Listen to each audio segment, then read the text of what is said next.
मुलाकात की आज तो सब वर्कर के सामने हुई है, खुला प्रदर्शन था।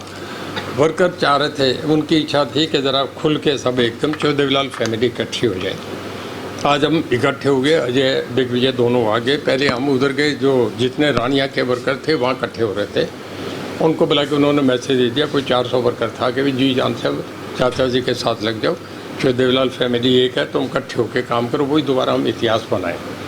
और फिर उसके बाद हम सारे इकट्ठे होकर आ गए। तो यहाँ सारा डबवाली का वर्कर था, उसको मैंने कह दिया अब इनके प्रोग्राम करो जी जान से, आज से तुम दिन रात एक कर दो, हमें दोनों सीटें डबवाली रानिया, ये समझो कि डबवाली रणजीत सिंह लड़ रहा है और रानिया दिग्विजय लड़ रहा है, ये करके एक मैसेज वर्कर सब समझते थे, उन्हें कहने की ज़रूरत ही नहीं थी।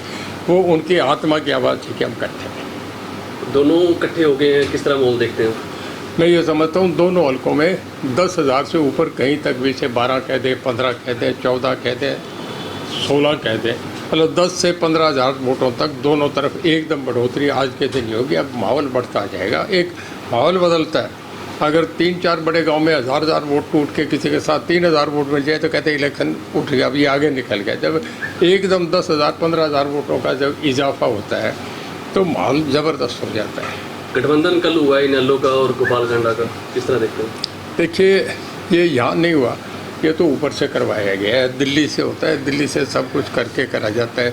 आप सारे पत्रकार समझते हैं कि रानिया में अगर शिषपाल कंबोज को टिकट दी जाती है बीजेपी को तो क्या मतलब है।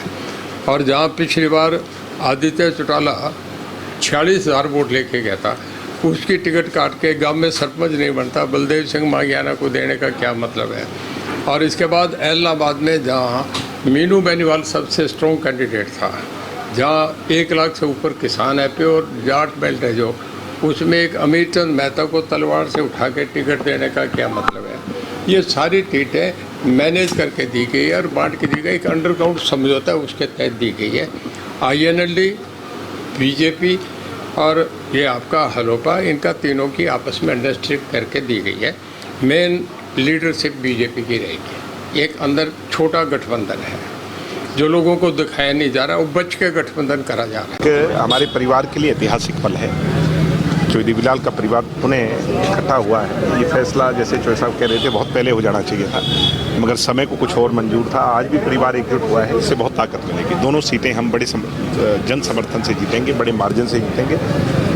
वर्कर में एक अलग तरह का हौसला है। आज वर्कर की आंखों की चमक ये बता रही है कि परिवार के एकजुटता की खुशी, और सब ने जो मुंह मीठा किया है ये दर्शा रहा है कि ये रिकॉर्ड बनने जा रहा है, डवाली में भी रानिया के अंदर भी। और ये दोनों जुड़े हुए क्षेत्र हैं। वो जब आप टेलीविज़न पर टैली चलाओगे तो चौधरी रणजीत सिंह और दिग्विजय चौटाला जो है दादा पोता ऐतिहासिक बहुमत से जीत कर गए। एक गठबंधन कल हुआ है गोपालकांडा और अभय सिंह का, क्या रिएक्शन है? भाई ऐसा लगता है कि इंडियन नेशनल लोकदल के नेताओं ने बिल्कुल सरेंडर ही कर दिया है। जो पार्टी हुंकार भर रही थी 90 सीटों पर चुनाव लड़ने का, वो 50 सीटों पर चुनाव लड़ रही है। 7 सीटें फाइल नहीं कर पाई कैंडिडेट। कितनी कमज़ोर बात है इंडियन नेशनल लोकदल। और उसके बावजूद गोपालकांडा के जाकर के और उसका समर्थन मांगना, गोपालकांडा जी के सामने गिड़गिड़ाना, तो ये दर्शाता है कि अभय सिंह जी की अब राजनीतिक हैसियत क्या रह गई। कांग्रेस बीजेपी की ओवरऑल स्थिति क्या देखते हैं? अभी तो जनता ने तय करना है, जनता जो तय करेगी वो किसी से छुपा नहीं है।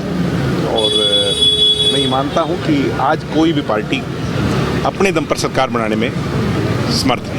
कांग्रेस के प्रदेश अध्यक्ष हैं उदय भानु, उनका साफ तौर पर कहना है कि कांग्रेस में जो टिकटें देरी से दी गई उसकी वजह है कि कांग्रेस के जो अध्यक्ष हैं उदय भान, उनके परिवार का इतिहास पता है क्या आपको?